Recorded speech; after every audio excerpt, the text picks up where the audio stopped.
A humble woman traveled for 3 days to reunite with her daughter. But when she opened the apartment door, she found her son-in-law holding a suitcase full of money while her daughter cried, clutching a broken necklace. She never expected that this trip would reveal a harsh truth. The luxury her daughter once boasted about was nothing but a facade, and now everything was falling apart. But what led to this moment? And how far would she go to save her daughter before it was too late? Evangeline walked slowly between the vegetable beds, feeling the cold morning breeze caress her skin. The fresh smell of wet earth brought a comforting familiarity, but on that day there was something different in the air. The silence of the countryside seemed heavy with foreboding, and her heart felt heavy in her chest. She brushed her calloused hand over the leaves of lettuce, checking their freshness, but her mind was far from that place. She glanced at the simple house where she had lived since Elijah passed away. The wooden walls, worn by time, still held the memories of a life built with sweat and love. On the small dresser next to her bed rested the silver necklace, her most precious possession. It was the last tangible reminder of her husband, a gift given with words that had never faded from her memory. "Keep this as our symbol, Evangeline. Time may change everything, but some things must remain." Then the phone rang. The jarring sound shattered the quiet of her home, making her chest tighten. She walked with firm steps to the device and answered with a steady voice, though it was heavy with foreboding. "Hello? It's me." The voice on the other end was familiar, but there was something strange about it, a wavering tone laden with tension. Clarice always spoke quickly, too busy for long conversations, but that day her voice was a muffled whisper, as if she feared being overheard by someone. "What's wrong, Clarice?" Evangeline asked, feeling a chill run down her spine. "Nothing, Mom. I just wanted to hear your voice." Evangeline narrowed her eyes. That was not normal. Clarice never called just to hear her voice. Something was wrong. "Are you okay, my daughter?" Yes, I am. Just, I've been tired. The city, work." A heavy silence filled the line. Evangeline waited as if she knew something more was coming. "Do you think things in life always turn out the way we expect?" Evangeline took a deep breath, recognizing that question as a silent confession. But before she could respond, the call was cut off. She stood there, immobile, the phone still pressed to her ear, feeling the emptiness of the line echoing inside her. Her heart told her that something was wrong, something Clarice couldn't put into words. That night, Evangeline couldn't sleep. Her thoughts whirled around her daughter, the last time she had seen her nearly 2 years ago. Clarice hadn't returned to the village since moving to the big city. "I have a future there, Mom. I can't be stuck in this dead-end world." She remembered those words, spoken with the sparkle of someone dreaming big, someone wanting to escape the simplicity of the countryside. But if the city had given her everything she wanted, why did Clarice sound so different? The decision was made before the sun rose. Evangeline packed a small suitcase, clasped the silver necklace around her neck, and set out for the nearest bus station. The journey to the city was long, hours on the road, the bus bouncing along, the slow change of scenery from rural landscapes to the gray concrete of urban highways. She watched it all through the window, as if trying to prepare herself for what she would find upon arrival. In the midst of the silence, her mind traveled back in time. She remembered little Clarice running through the fields, her hair tousled by the wind, her eyes shining with ambition. "One day, Mom, I'm going to be rich. I'll take you out of here and we'll live in a huge house." Evangeline laughed at the girl's excitement. "And what's wrong with our house?" "Oh, Mom, you just don't understand. I want so much more than that." Now, years later, Evangeline wondered, had her daughter achieved everything she so desperately desired? The bus finally arrived at the city terminal. The smell of hot asphalt and exhaust fumes filled the air as soon as Evangeline stepped off. The hustle and bustle were frenetic, people rushing with luggage, children crying, street vendors shouting about their products. The contrast with the quiet of the village was almost overwhelming. She walked to a taxi and handed a crumpled piece of paper to the driver. The address of Clarice. "This building is nice," the taxi driver commented as he drove. "But I've heard that some people there are going through financial troubles." Evangeline furrowed her brow. "What do you mean?" The driver shrugged. "I don't know for sure, ma'am. Just that there are residents with overdue fees, disputes with the management. Those things happen, even in the fanciest places." She didn't say anything, but a tightness formed in her chest. Upon arrival, Evangeline looked up at the immense building. It was indeed luxurious. Nothing there reminded her of the simple homes in the village. The lobby was imposing with glass doors and a uniformed security guard. As she approached, she was greeted by the doorman, a thin man with a polite smile, but a wary gaze. "How can I help you, ma'am?" "I'm Clarice's mother. I came to visit her." The doorman hesitated for a second before picking up the phone. "Is she expecting you?" "Call her and ask," Evangeline replied, crossing her arms. The man nodded and quickly dialed. After a few seconds, he opened the door and pointed to the elevator. "You can go up, apartment 1203. Evangeline entered the elevator, watching her reflection in the metallic walls. She wore a simple wool coat, a cloth bag hanging on her shoulder. In that modern environment, she felt out of place. The elevator dinged on the 12th floor and she walked to the numbered door. She knocked twice. The door opened slowly, revealing Clarice. The shock was immediate. Her daughter looked different, deep circles under her eyes, a tired expression, a forced smile on her lips. "Mom," she said, trying to sound cheerful, "you really came." "Of course I came," Evangeline replied, narrowing her eyes. "You called me, didn't you?" "Oh, Mom, it was just a moment of exhaustion. You know how hectic life in the city is." But Evangeline wasn't convinced.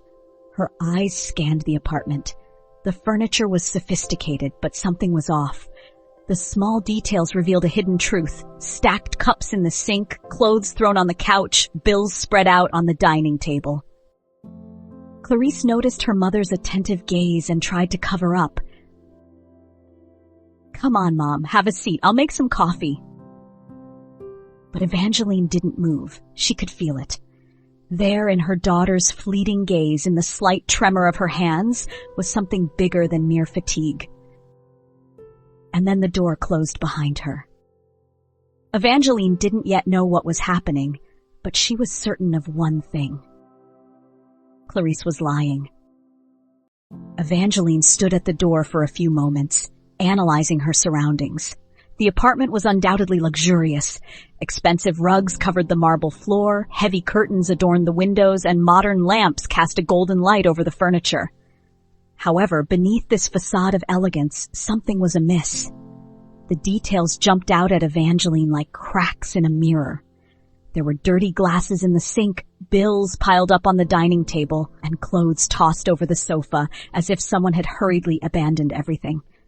The disorder was subtle but enough to indicate chaos within. Clarice closed the door and forced a smile. "What a surprise, Mom. You didn't tell me you were coming."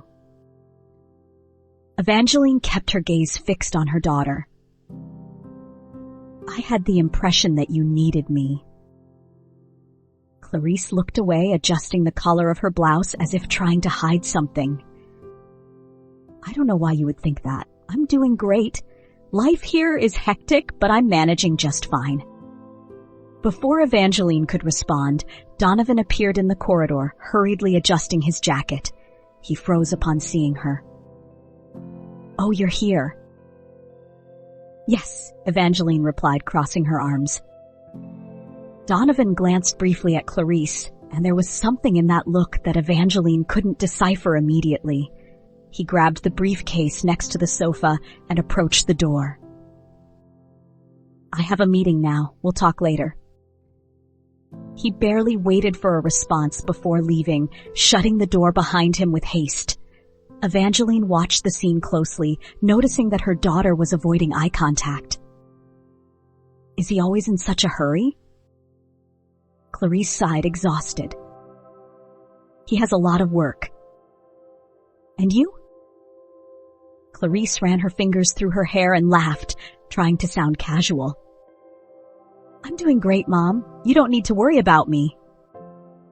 Evangeline walked over to the dining table and pulled a bill from the middle of the pile. Clarice's name was printed at the top, followed by a red number. Payment overdue. What is this, Clarice? Clarice rushed forward, snatched the bill from her mother's hand, crumpling the paper and tossing it back onto the table. It's just a few bills, Mom. Nothing to worry about. Evangeline didn't respond immediately. She simply observed her daughter with a keen eye. Clarice was restless, tense. Are you in debt?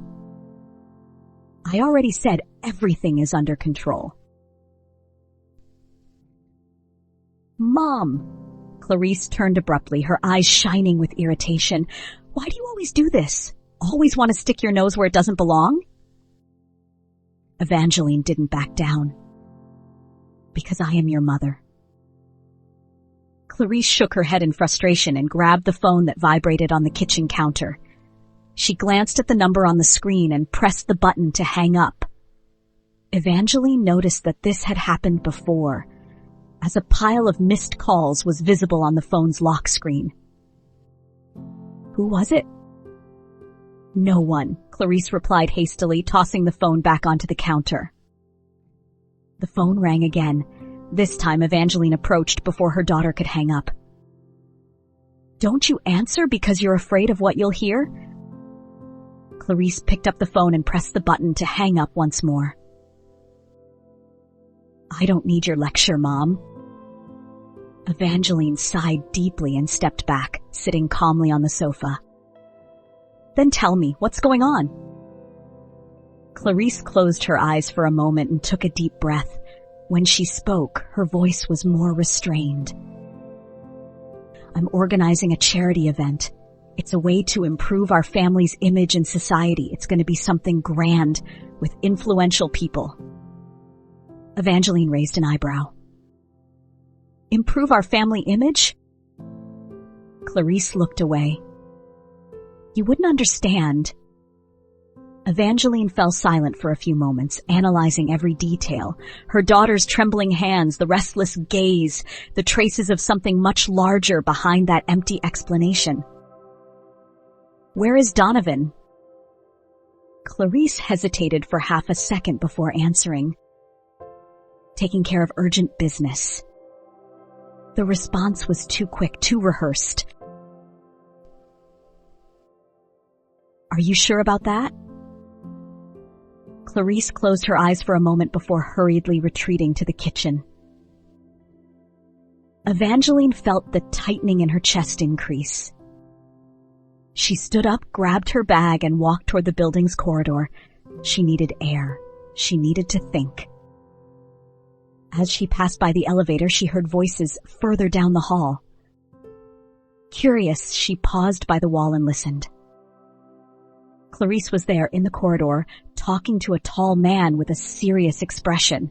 He held a clipboard and pointed to a document. Miss Clarice, we've already postponed the payment twice. The management needs to receive the overdue amounts by Friday. Clarice's voice was tense, almost pleading. Please, just one more week. I promise I'll sort everything out. We've already passed the deadline. If the payment isn't made, the condominium may take more severe measures. Evangeline's heart sank. The man handed a paper to Clarice and left, leaving her alone in the hallway. She stood there, shoulders tense, clutching the document with trembling hands. Evangeline approached. Clarice turned upon hearing the footsteps and froze at the sight of her mother. You heard? Clarice pressed the paper against her chest as if trying to hide the truth. Mom. Evangeline stared at her firm. How long have you been living this lie? Clarice swallowed hard. It's not a lie. It's not. Evangeline raised her chin. Then why did you beg the landlord for more time? Clarice looked away, her eyes welling with tears. Trying what? Her daughter bit her lower lip, her voice trembling. Trying to keep everything afloat. Evangeline took a deep breath, crossing her arms. And how long are you going to pretend that everything is fine? Clarice lowered her head, pressing her fingers against her forehead. Then in a burst, she exploded. Why did you come now, Mom, just when I need to pretend that everything is perfect?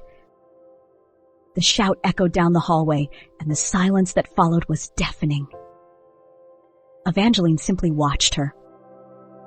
Clarice was breathing heavily, her chest rising and falling rapidly, as if she were fighting to maintain control. But Evangeline knew. The facade was cracking, and sooner or later, everything would come crashing down. Before we continue, take a moment to subscribe to the channel, like this video, and leave a comment. Your support is essential for the growth of this channel and helps bring more stories like this to life. Thank you. Now, let's move forward with the story. The ballroom was illuminated by imposing chandeliers that cast a golden glow over the crystal glasses and gleaming cutlery. The atmosphere exuded luxury and sophistication, exactly as Clarice wanted.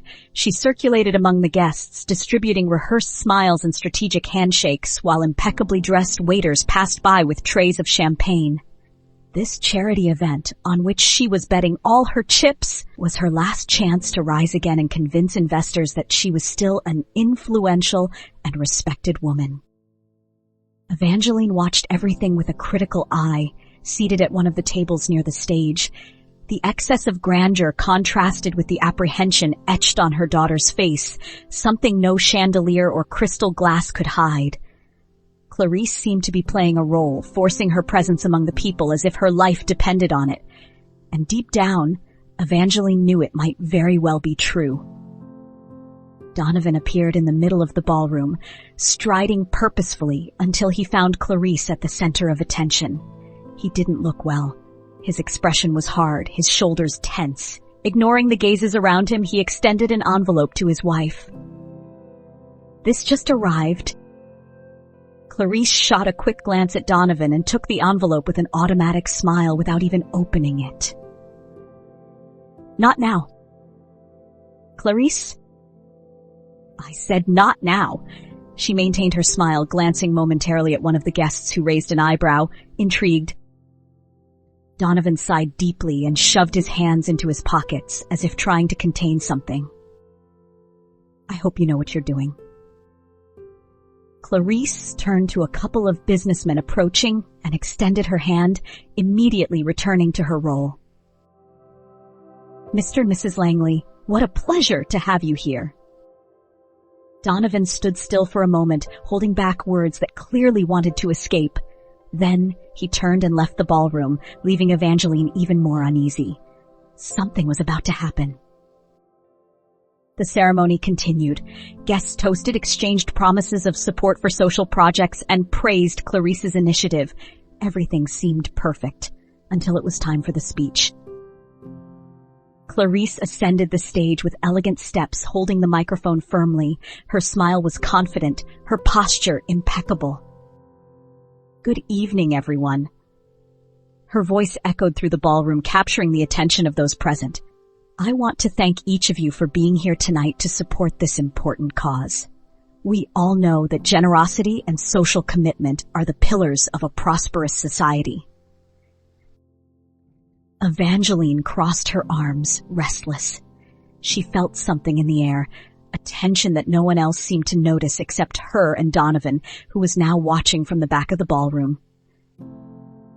Clarice continued her speech, talking about the projects, about her commitment to the community, about how dedicated she was to improving the future for so many people. Her voice was strong, and for a moment she almost believed her own words. But then a voice cut through the silence of the ballroom.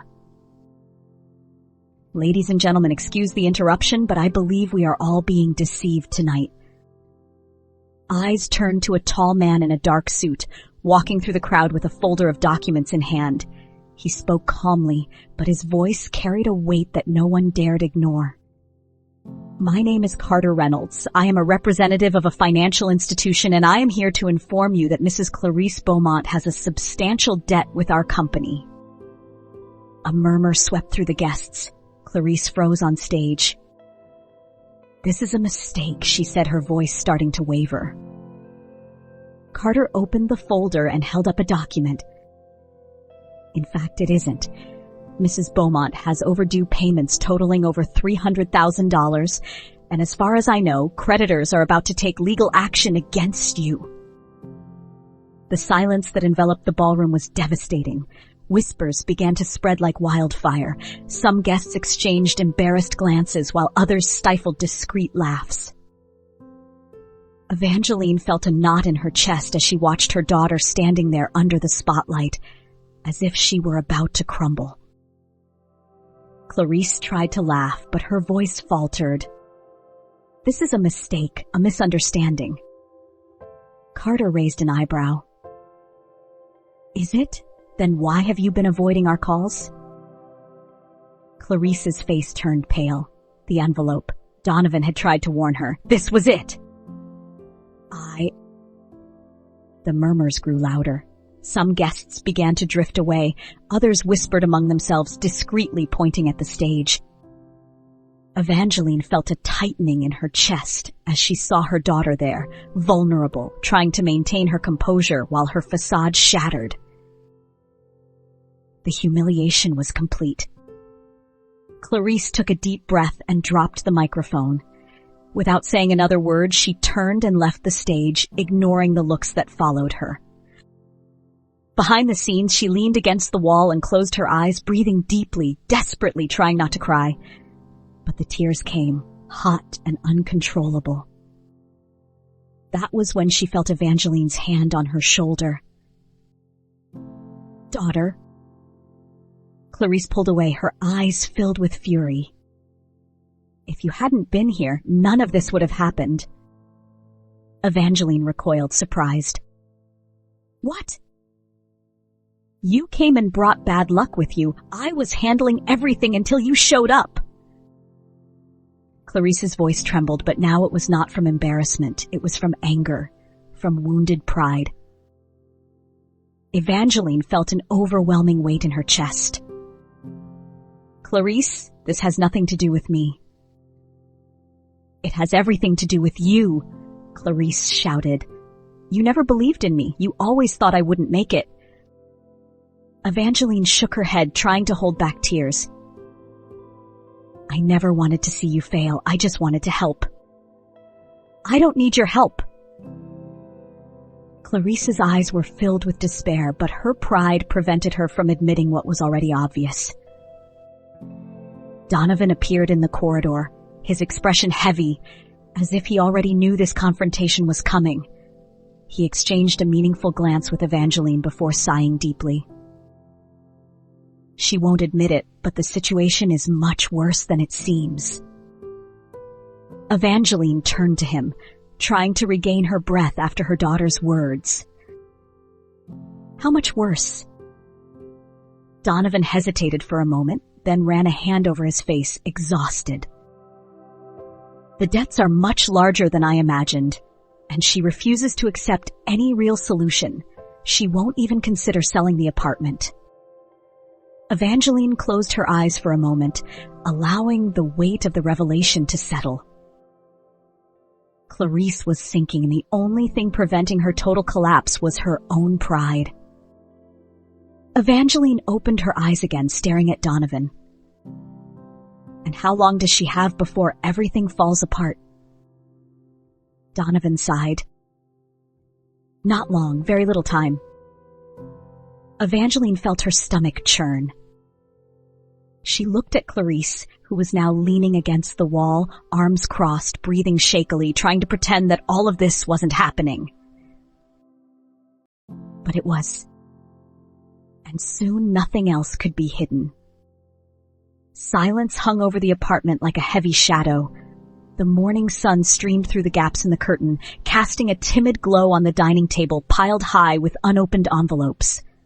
Accumulated bills, collection notices, bank statements. Clarice pretended not to see them, walking past with indifference, as if simply ignoring them would make them disappear.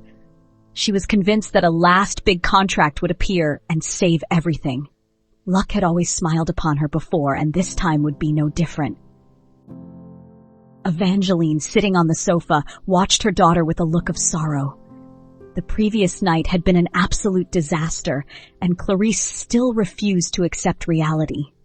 Donovan leaned over the table, flipping through documents with a heavy expression. Evangeline noticed that he wasn't looking at those papers with hope, but rather with a mix of fatigue and despair. "What is this?" Evangeline asked, leaning in for a better look. Donovan let out a heavy sigh as if he were carrying the weight of a mountain on his shoulders. "Loan papers," he said without meeting her gaze. Evangeline narrowed her eyes, picking up one of the documents. As she read between the lines, a tightness gripped her chest. These rates. She looked up at him. "You're desperate to this point?" Donovan rubbed his temples, tossing the pencil onto the table. "We don't have many options, Evangeline. If we don't pay at least part of the debt, they're going to take the apartment." "And maybe that's what needs to happen," she retorted, raising her voice a little.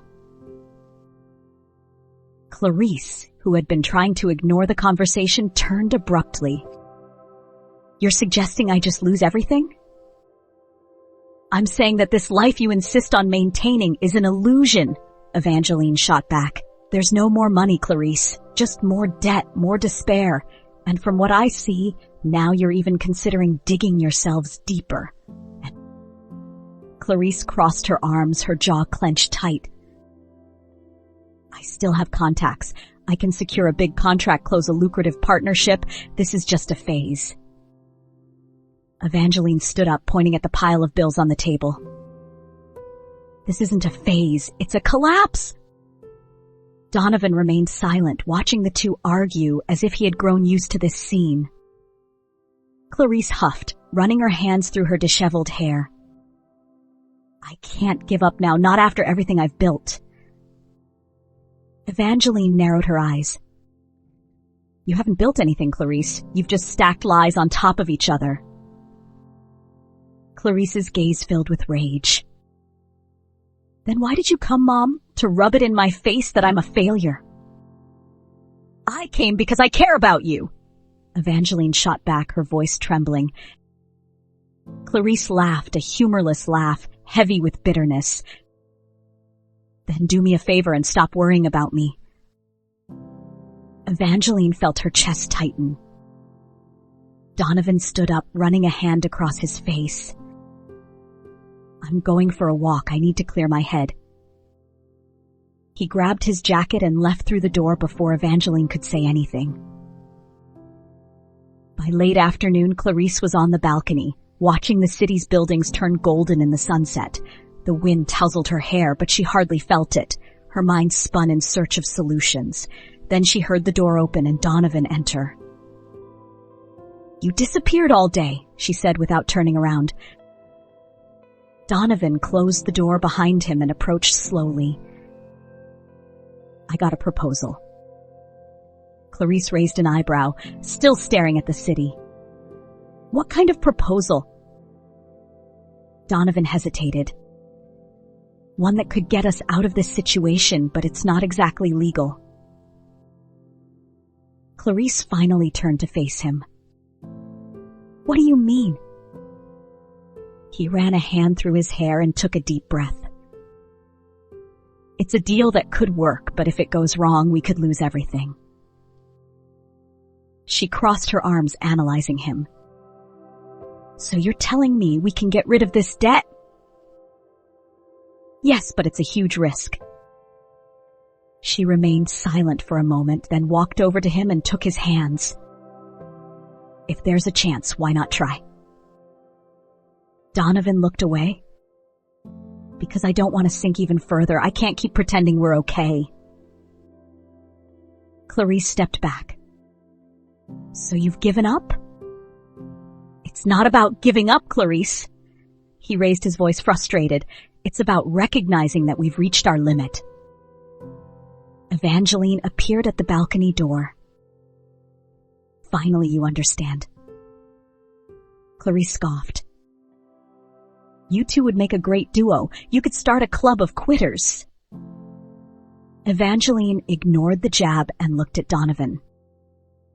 You know this proposal is dangerous. He nodded, a tired expression on his face. Then don't do it. Donovan let out a long sigh. I'm not going to. Clarice stared at him, incredulous.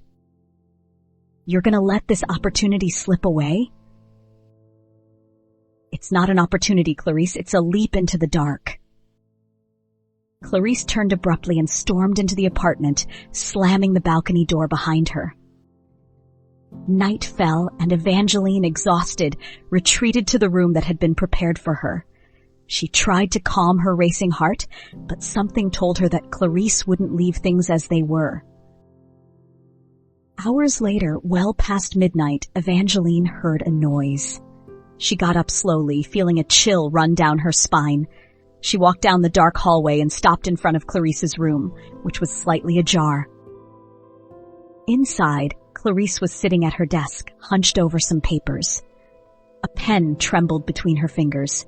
Evangeline's gaze fell to the documents, and her heart sank as she recognized her own signature being forged. Evangeline's blood boiled. What do you think you're doing? Clarice froze, her eyes wide. Mom? No. Evangeline stepped into the room and snatched the papers off the desk. Have you lost your mind?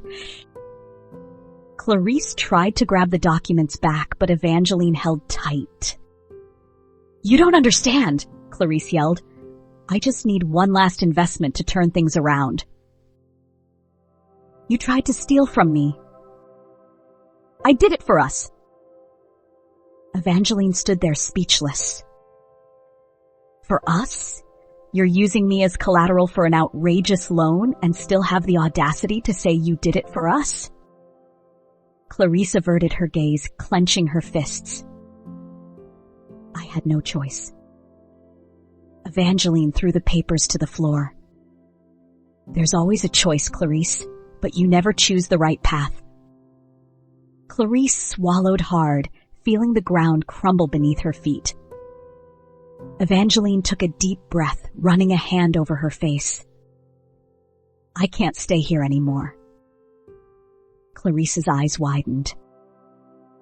What? I came to help you, but you don't want help. You just want to keep living this farce. Clarice opened her mouth to argue, but nothing came out. The suitcase lay open on the floor of the living room, and inside it, Evangeline folded the few clothes she had brought to the city, her movements firm and silent. Clarice stood beside the sofa, her eyes red from crying, but her mouth still set tight with pride. The early morning stretched on, and the only sound in the apartment was the persistent ticking of the wall clock. You don't have to go, Mom. Clarice's voice came out choked, laden with frustration and exhaustion. Evangeline didn't look at her. She continued organizing her belongings with a care that didn't match the urgency of the situation. I do need to go. No, you don't need to. You want to go. Clarice crossed her arms, staring at her mother as if trying to make her yield by sheer force of insistence. Evangeline sighed and closed the suitcase, lifting her tired gaze to her daughter. I cannot keep watching you destroy yourself, Clarice. Clarice laughed, but there was no humor in it. Destroy myself? I'm trying to fix everything.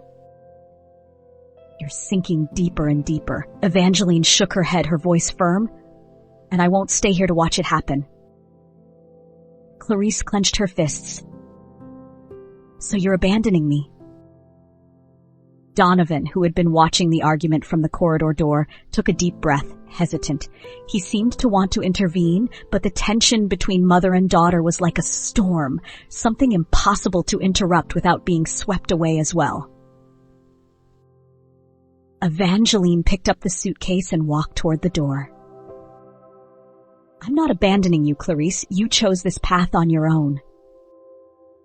You always do this. Clarice stepped forward, her voice trembling. Whenever things get tough, you just leave. Evangeline turned surprised. That's not true. Of course it is. Clarice spat the words, tears welling up again. You left when Dad died. You left when I decided to leave the village. Now you're leaving again because I'm having problems. Evangeline felt her chest tighten. I didn't leave when your father died. I stayed and fought for both of us. Clarice laughed, a bitter laugh.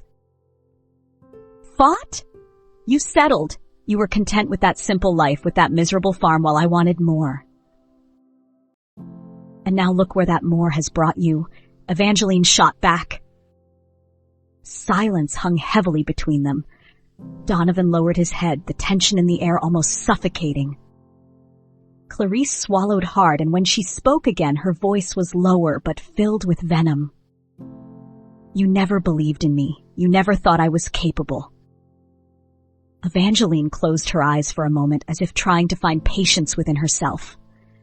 When she opened them again, her expression was one of pure exhaustion. I believed in you more than I believed in myself, but believing doesn't mean closing my eyes to reality. She opened the door. Clarice took a step back, her gaze trembling. Go then. Her voice came out cold but full of pain. I don't need you. Donovan looked from Clarice to Evangeline, hoping one of them would back down. But Evangeline simply nodded, took a deep breath, and crossed the threshold without looking back. The sound of the door closing echoed through the apartment like a sentence. Clarice stood there, motionless. For a moment, a small and cruel moment, she thought about running after her mother, but pride, that damned pride, kept her in place. Donovan sighed and ran a hand over his face. Clarice, don't start. She raised her hand, cutting him off. She just wants what's best for you. Clarice glared at him, her eyes sparking. If she wanted what's best for me, she would have stayed. Donovan shook his head. You can't keep going like this.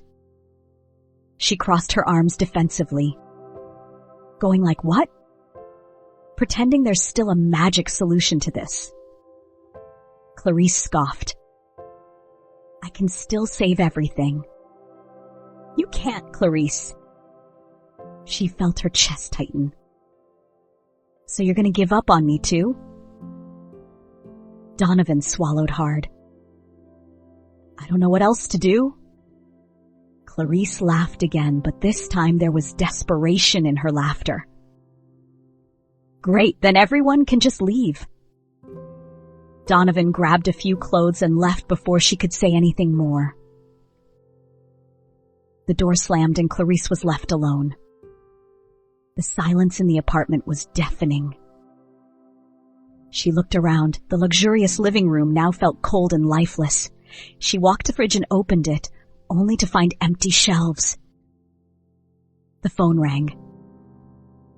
She answered, her heart racing. Miss Clarice? She recognized the voice of the building manager. What is it now? We need to talk about the overdue fees. She closed her eyes. I already asked for more time. The deadline is passed, ma'am. Clarice hung up. She walked to the window, looking at the city lights flickering below. Such a big place, so full of life, but to her it felt emptier than ever. Knocking at the door made her turn. The creditor's voice was insistent. She stepped back. She didn't answer. The doorbell rang. She closed her eyes, holding her breath. Minutes passed and the sounds dissipated. Finally, she walked over to the suitcase Evangeline had left behind.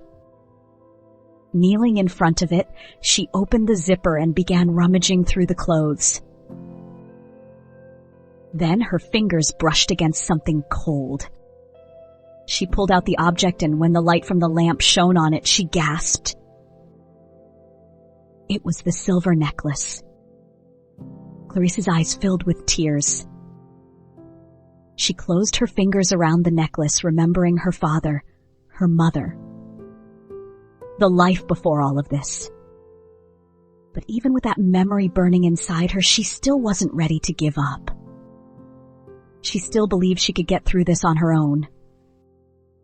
The phone rang again, and this time she answered. The darkness of the apartment was almost as oppressive as the silence. Clarice stood there, motionless, holding the still warm phone against her ear, but lacking the courage to listen to the voice on the other end. It didn't matter who was calling. At this point, everyone wanted one thing: money. Money she didn't have. She took a deep breath, trying to ignore the suffocating sensation that the world was closing in on her. She walked over to the small corner table and began rummaging through the drawers, her frantic eyes searching for any hint of hope. That's when she found a crumpled envelope at the bottom of the last drawer. Her fingers trembled as she pulled it out, her heart racing. When she opened it, she felt an almost intoxicating relief. A check. The amount wasn't large, but it was enough. Enough to get out of there, to escape before everything collapsed for good. Clarice couldn't stay. If she stayed, she would have to face Evangeline, Donovan, and worst of all, herself. She wasn't ready for that. She wasn't ready to admit that everything she had built was a lie on the verge of crumbling. She dashed to her bedroom and grabbed her bag. Inside, along with the check, she tucked away her last few small pieces of jewelry, nothing luxurious, but valuable enough for emergencies. At the last moment, her eyes fell on the silver necklace still lying on the bed. She picked it up delicately, her fingers gliding over the cold metal. She couldn't decide if it was a burden or a protection. Maybe it was both. Without thinking too much, she slipped the necklace into the inner pocket of her jacket and left through the door without looking back. The bus station was almost empty when Clarice arrived, the few passengers scattered among hard benches and worn suitcases. The smell of stale coffee and gasoline lingered in the air. Her heart raced, but she tried to ignore the uncomfortable feeling that she was fleeing, not starting anew. She bought a ticket to the furthest city she could afford, a place where no one knew her, where she could reinvent herself without the ghosts of her past pursuing her. As she waited for the bus, a man sat down beside her. He looked a bit older than her, well-dressed for a bus station in the early morning, with an easy smile and a relaxed posture. "Traveling alone?" he asked casually. Clarice hesitated but nodded. She didn't want to talk, but something about his confidence made her lower her guard. "I'm also going to start over," he continued. "I work with opportunities. I know people in various cities who can help those in need. If you're interested, I can get you in touch." She raised an eyebrow, suspicious. "Opportunities?" "Yes, people who need workers, connections. I help people get stabilized." Clarice looked at him, and for a moment she felt a twinge of hope. Maybe it was destiny. Maybe this was the big break she needed, someone reaching out when everything seemed lost. "My name is David," he smiled, extending his hand.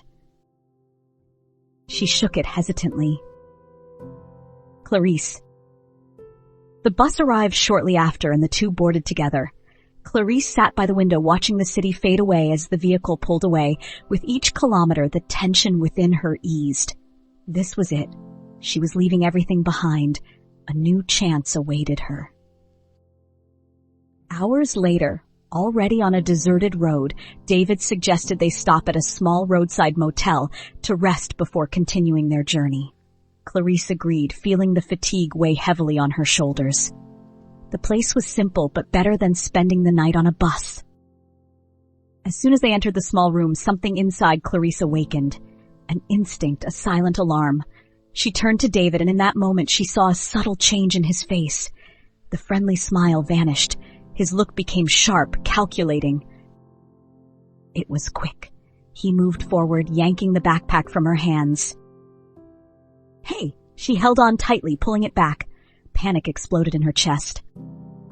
David laughed softly, devoid of any trace of the friendly man she had met at the bus station. "Did you really think I was going to help you?" His strength was greater, and Clarice felt her body slam against the wall as he violently pulled the backpack. But in the midst of the chaos, her fingers instinctively searched for the necklace in her pocket. When David tried to yank the backpack away completely, the chain of the necklace got caught in his hand. And then in a swift motion, he yanked. Clarice felt the cold metal tear at her fingers as the chain broke. The sound of the necklace shattering echoed through the room like thunder.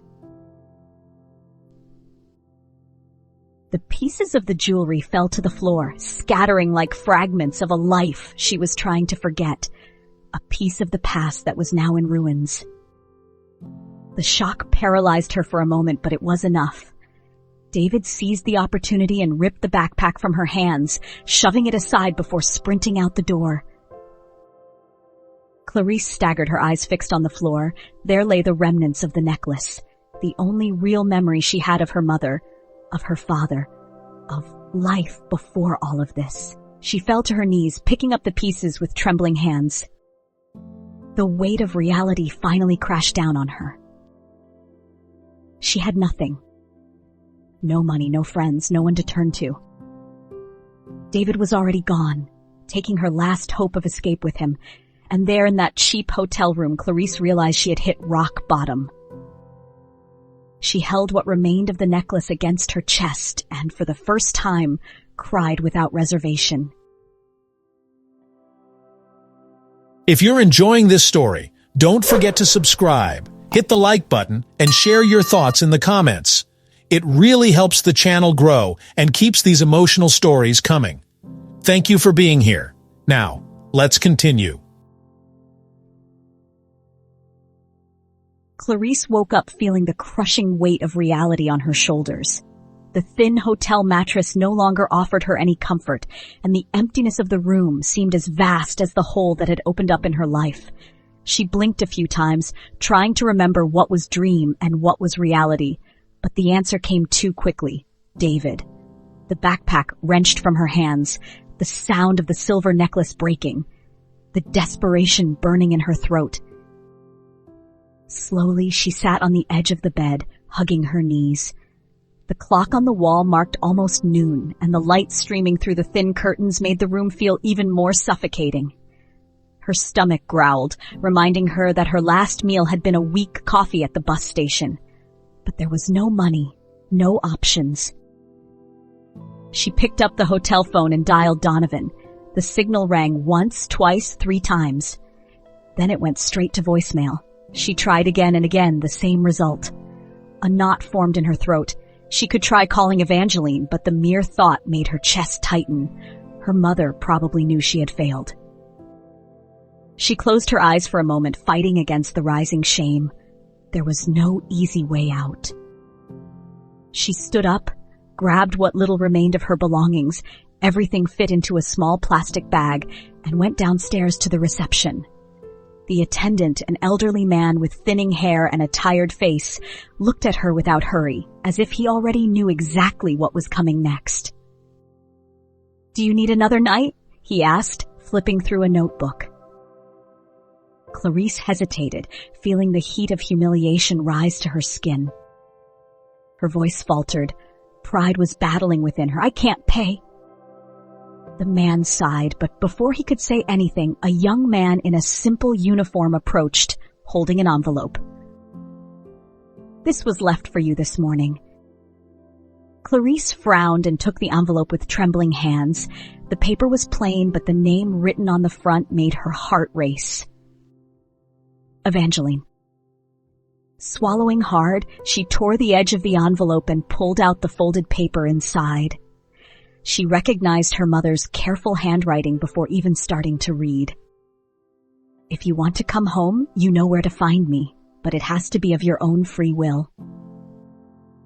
The words were short, direct. There were no accusations, no judgments, just a choice. Clarice felt her eyes sting. She stood there frozen, holding the letter so tightly that her fingers ached. The attendant watched from a distance, waiting for her response. She took a deep breath, put the letter back in the envelope, and looked at the door. "I'm leaving." She didn't know exactly how, but she couldn't stay there. Not anymore. The road seemed endless. The sun was low in the sky, but the heat was still suffocating. Clarice pulled her jacket closer to her body, as if that could shield her from the growing fatigue. Her stomach growled, but she ignored it. There was no time to think about that. She had been walking for hours, perhaps the whole day. Her feet throbbed inside her worn shoes, and the dust of the road coated her sweaty skin. With every step, she felt her muscles begging for a break. But the worst part was the silence. Alone on that deserted road with no sounds of the city, no familiar voices, all that remained were her own thoughts, and they were cruel. She remembered her childhood running through the fields of the village, the dreams she whispered to her mother, promising to one day take her away from the farm to give her a luxurious life. Now, ironically, it was Evangeline who had stability, and she, the daughter who vowed to conquer everything, was the one returning empty-handed. With every kilometer, the pain in her legs intensified, but the pain in her soul was worse. And then finally, her body gave up before her mind did. Clarice stumbled, falling to her knees in the middle of the dusty road. The impact made her let out a low groan, and she stayed there, breathing heavily. Sweat trickled down her forehead, and everything around her spun. She couldn't go on, not like this. It was then that she heard the sound of an engine approaching. With effort, she lifted her head and saw an old truck slowing down as it neared. The vehicle stopped beside her, and a middle-aged man wearing a faded cap and a sweaty shirt got out of the cab. "Miss?" He approached cautiously. "Are you okay?" Clarice blinked, trying to speak, but her mouth was dry. She nodded weakly. The truck driver frowned and looked around. "Are you alone on this road?" She nodded again. The man sighed, extending his hand to help her up. "Come on, you're not going to get anywhere like this." Clarice hesitated, but at that moment there was no other option. He helped her into the truck's cab and offered her a bottle of water. She drank eagerly, feeling the cold liquid soothe her parched throat. "Where are you headed?" he asked, starting the engine. She looked toward the horizon. "Home." The truck driver didn't ask any more questions. He just drove. And for the first time in a long while, Clarice felt that maybe, just maybe, there was still a way back.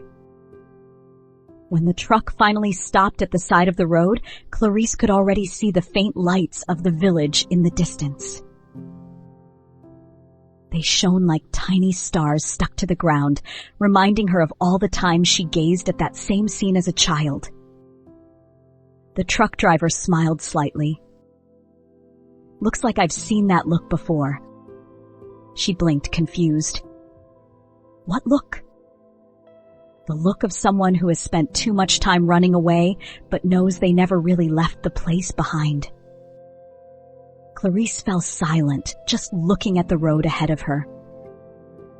The man sighed, extended his hand for a quick handshake, and then opened the truck door. "Good luck, miss." She stepped down slowly, feeling the warm wind of the night against her skin. The truck drove away, and now, standing there alone, she felt a chill in her stomach. Because now there was no more escape. Just a few steps away was her past. And more importantly was Evangeline. Clarice took a deep breath and took the first step. Clarice stopped in front of the village entrance, her feet aching with every step she had taken on that long walk. The cold morning wind blew through the trees, bringing the familiar scent of damp earth and burnt wood. It was a smell of home, a scent from a time she wished to forget, yet now it seemed to be the only thing she had left. Darkness enveloped the simple houses scattered throughout the village, the streetlights flickering faintly. There was no one in the streets, only the distant sound of crickets and the rustling of leaves in the trees. She stood there, motionless, with the broken necklace clutched between her dirty fingers. She gazed at Evangeline's house in the distance, small and unassuming, just as she remembered. But now it felt farther away than ever. Her knees buckled, but she forced herself to keep going. The path to that door seemed endless. Each step made her heart beat louder, and each childhood memory that surfaced weighed heavier on her. She remembered her father, Elijah, teaching her how to plant, his low, warm laughter as he took her small hands and buried them in the soft earth. "The earth always returns what you give to it, Clarice," he would say, "but only if you take good care of it." She recalled mornings spent alongside Evangeline harvesting vegetables in the field, listening to her mother hum an old song.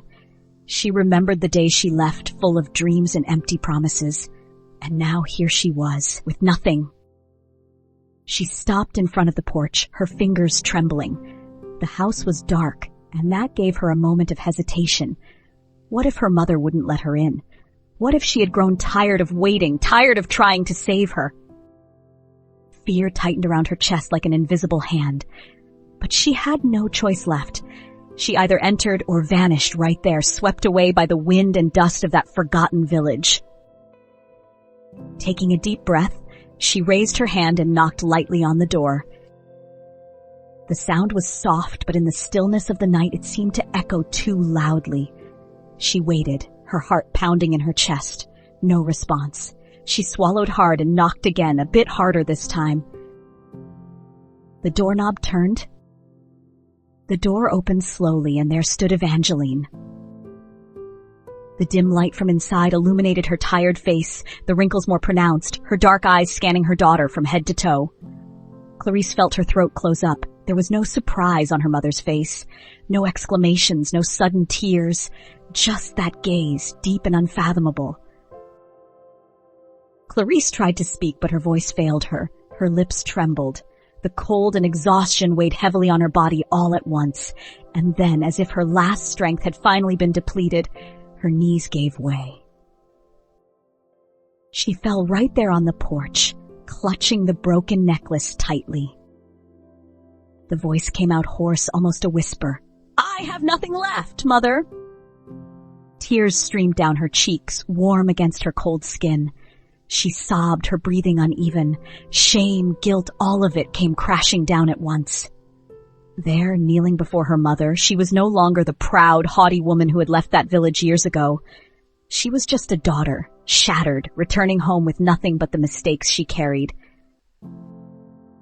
Evangeline closed her eyes for a moment, her face contorting in a silent expression of pain. Then she sighed deeply. Clarice didn't dare lift her gaze. She felt the weight of imminent rejection, the fear of her mother saying it was too late. But then, something happened. Without a word, Evangeline took a step back and made a subtle gesture with her head. An invitation, a forgiveness without words. Clarice sobbed again, and with difficulty she rose to her feet. Her legs felt heavy, her body throbbing with fatigue. But she found the strength to cross that threshold. The heat of the house enveloped her immediately. The scent of wood, tea, and earth mingled in the air, bringing a nearly forgotten comfort. It was like being wrapped in an old memory, a time when everything was simpler, safer. Evangeline closed the door behind her and walked to the kitchen without saying a word. The silence was painful, but Clarice knew it was necessary. There was nothing to say. Not yet. Her mother picked up a folded blanket from the sofa and draped it over her daughter's shoulders without looking at her. Then she took a kettle and filled a cup with hot water, placing it on the table. Next, she grabbed a plate with bread and pushed it toward Clarice. Clarice didn't move. She looked at the food, at the steaming cup. Then she looked at her mother. Evangeline's eyes were fixed on the broken necklace in her hands. Her face showed no anger, just a deep exhaustion. "I lied," Clarice whispered, her voice choked. "I lied about everything. I lost everything. I became," her breath caught in her throat, "I became what I despised the most." Evangeline didn't respond immediately. She simply held the necklace, examining the broken chains with a heavy gaze. Clarice felt a knot form in her chest. She expected shouts, accusations. She expected her mother to finally say all the truths that had been pent up for years. But Evangeline just stood there, holding that broken necklace as if she were holding her daughter in pieces. Clarice brought the bread to her mouth, but it tasted like nothing. Fatigue began to overwhelm her, and her body felt as heavy as lead. Before she knew it, her eyes started to close. The last sound she heard before surrendering to sleep was the soft clinking of the broken necklace in Evangeline's hands. And then everything went dark. Clarice slept. The smell of fresh coffee and baked bread wafted in the air as Clarice opened her eyes. The sun filtered through the curtains of the small window, casting golden beams across the simple yet welcoming space. She blinked a few times, feeling her body heavy with fatigue, but for the first time in a long while, she woke up without the suffocating sensation of fear or despair. Just a deep exhaustion and the echo of a life that, until yesterday, seemed completely lost. Evangeline's rocking chair creaked softly in the corner of the room. Her mother was seated, a cup between her hands, gazing out the window where the village stirred to life with the crowing of roosters and the chatter of residents starting their day. The aroma of coffee was inviting, but Clarice didn't know if she had the strength to face the reality waiting for her outside. Taking a deep breath, she slowly got up, her muscles aching from the strain of the past few days. Her bare feet touched the cold wooden floor, and each little creak beneath her weight seemed to echo through the house. Evangeline didn't turn her face, but her soft voice filled the silence. "The coffee's ready." Clarice hesitated for a moment before making her way to the table. She sat across from her mother, who was now watching her with a serious look, but without judgment. It was as if she were waiting for her daughter to take the initiative to speak. But Clarice didn't know where to begin. The silence stretched between them until Evangeline slid a slice of bread in her direction. "Eat. We'll talk later." The simplicity of that gesture broke something inside Clarice. She picked up the bread, brought it to her mouth, and chewed slowly, feeling the soft texture contrast with the hardness within her. No words of reproach, no stern lecture, just a cup of hot coffee and a plate of food placed before her. A second chance. The creaking of the door interrupted the moment. Clarice lifted her gaze and felt her heart race at the sight of Donovan standing in the entrance. He looked thinner, more worn, but his eyes reflected something she hadn't seen in a long time. Relief. He hesitated for a moment, as if uncertain whether he should come in, but Evangeline merely nodded slightly, and that was enough for him to cross the threshold. Clarice dropped the bread, her hands trembling slightly. Donovan didn't speak right away. He simply stood there, absorbing the scene, watching the woman he could hardly recognize anymore. When he finally opened his mouth, his voice was soft, but it carried immense weight. "You're alive!" She didn't know how to respond. She wanted to say something sarcastic, something to mask the shame burning inside her, but no words came. She just nodded slowly. Donovan pulled out a chair and sat down. They remained there, the three of them, in a heavy silence, but not hostile. A silence shared by people who knew something had broken, but perhaps could still find a way to piece it back together. Clarice was the first to look away. She wasn't sure if there was room for forgiveness, but at least there was no immediate rejection, and for now, that was enough.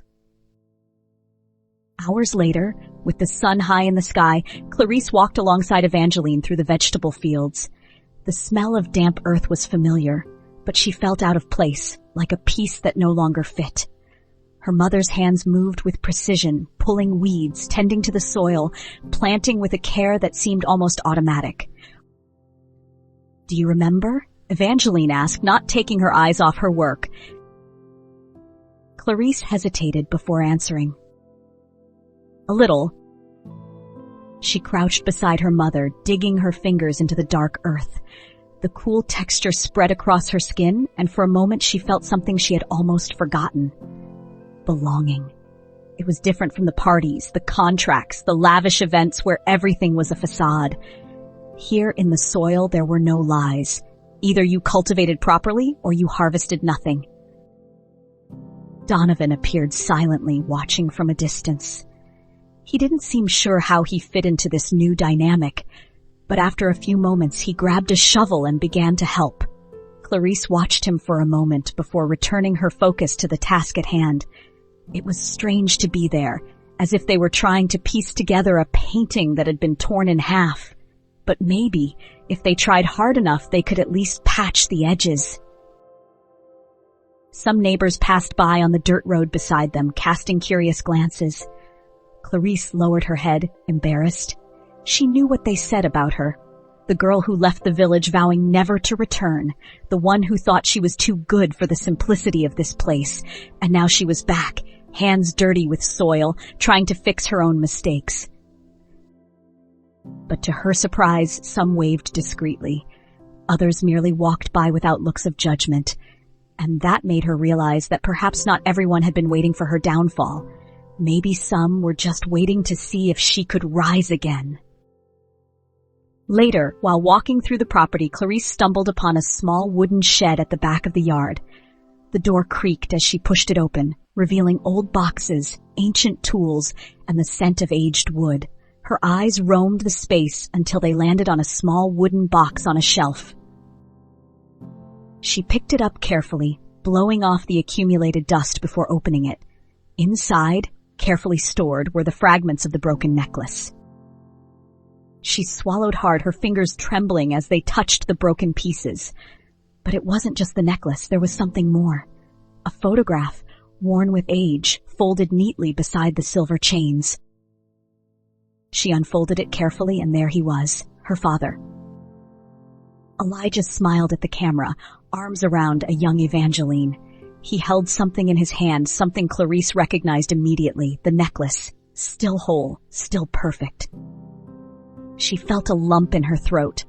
It was as if that piece of memory had been left there for her to find at just the right moment, as if it were a reminder that everything could be rebuilt, that sometimes something had to break for it to be remade in a different way. Clarice pressed the photograph to her chest and closed her eyes. In that moment, she knew her journey hadn't ended. It had only just begun.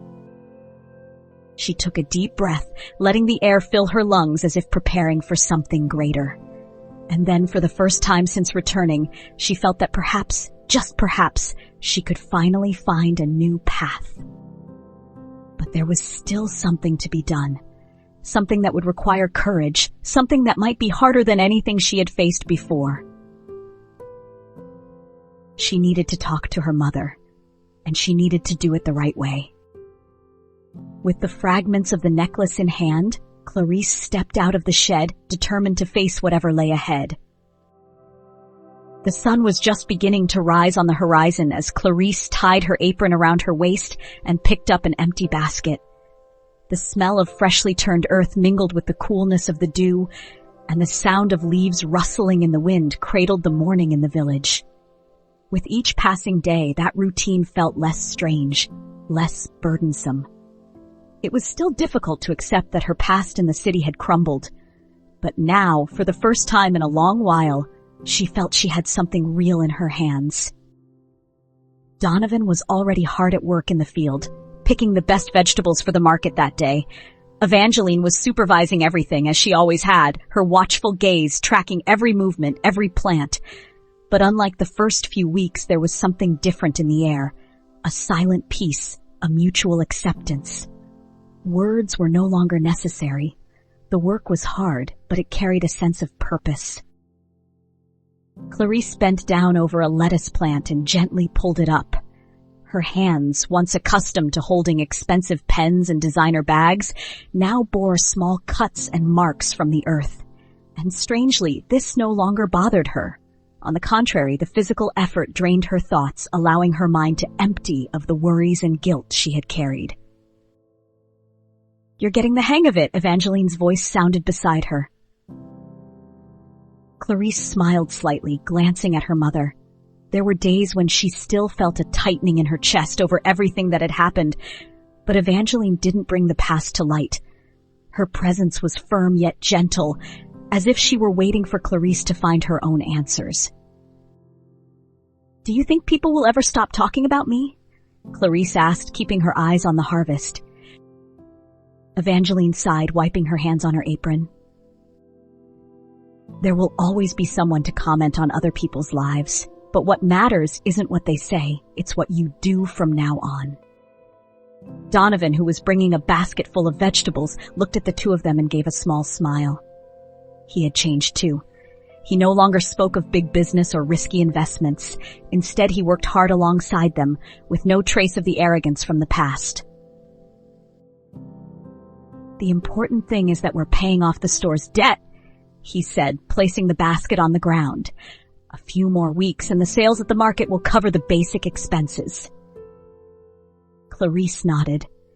The fact that they were managing to keep everything afloat without resorting to loans or favors was already a significant victory. The big city might have been a nightmare, but at least it had taught her to value the small accomplishments. The village market was bustling that morning. Colorful stalls displayed fruits, vegetables, and crafts, and the air was filled with the smell of freshly baked bread and brewed coffee. Clarice and Donovan organized the table while Evangeline chatted with some customers. The familiarity of the scene felt almost surreal. Just a few weeks ago, she would have felt embarrassed to be there. Now, she felt a strange pride. An elderly woman stopped at the stall and picked up a tomato, examining it closely before smiling. "It's been a long time since I've seen such a beautiful tomato. Did you pick this, dear?" Clarice hesitated for a moment before smiling back. "Yes, ma'am, and I can guarantee it's fresh." The woman laughed, putting several in her bag. "Welcome back, then." It was just a few words, but something inside Clarice calmed. The people here might have judged her departure, but they were willing to accept her back, as long as she proved she wanted to stay. That afternoon, after the market, Clarice walked to the small workshop in the center of the village. The place was simple, with wooden walls and a counter full of tools. The craftsman, a middle-aged man with calloused hands, looked at her with curiosity as she placed the fragments of the broken necklace on the counter. "Do you want me to fix it?" he asked. Clarice shook her head. "I want you to make something new. Something simple, but that still carries the essence of this." The man took the pieces and studied them for a moment, as if trying to see something beyond what lay before him. "I can turn this into a pendant," he suggested. "Small, delicate, something that symbolizes a new beginning." She nodded. Yes, that was it, a new beginning. "But are you sure your mother will want to wear it?" the craftsman asked. Clarice hesitated. Evangeline had never mentioned the necklace after the night it was broken. She had never questioned it, never asked for explanations. She simply accepted that it was broken, just as she had accepted her daughter's return without demanding promises or elaborate apologies. "I don't know," she admitted, "but I think it's something I need to do." The man nodded, carefully taking the fragments. "Come back tomorrow. It will be ready." The sun was setting when Clarice climbed the steps to the porch with the small package in her hands. Evangeline was sitting in the rocking chair, her eyes turned toward the horizon. Donovan was leaning against the post, watching the stars begin to appear in the sky. Clarice stopped in front of her mother, holding the package with both hands. Her voice faltered. She took a deep breath and tried again. "I made something for you." Evangeline lifted her eyes but didn't say anything. Clarice opened the small box to reveal the silver pendant. It was simple, polished, yet still bore the subtle marks of its former shape. It was a new piece, made from something that had once been broken.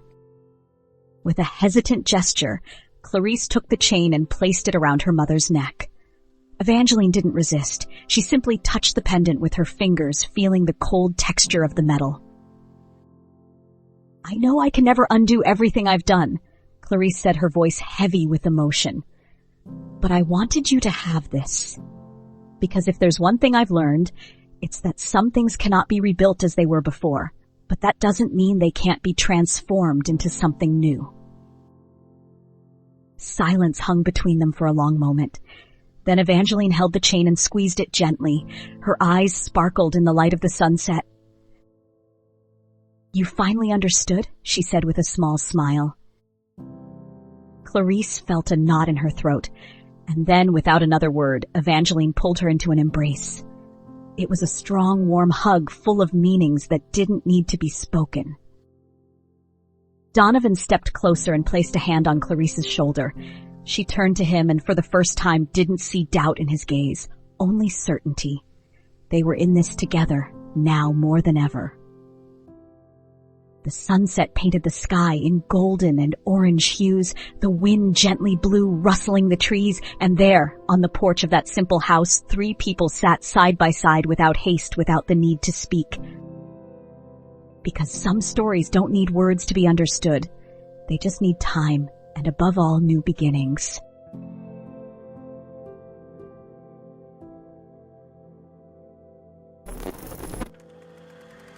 Life often teaches us the hardest lessons through pain, loss, and redemption.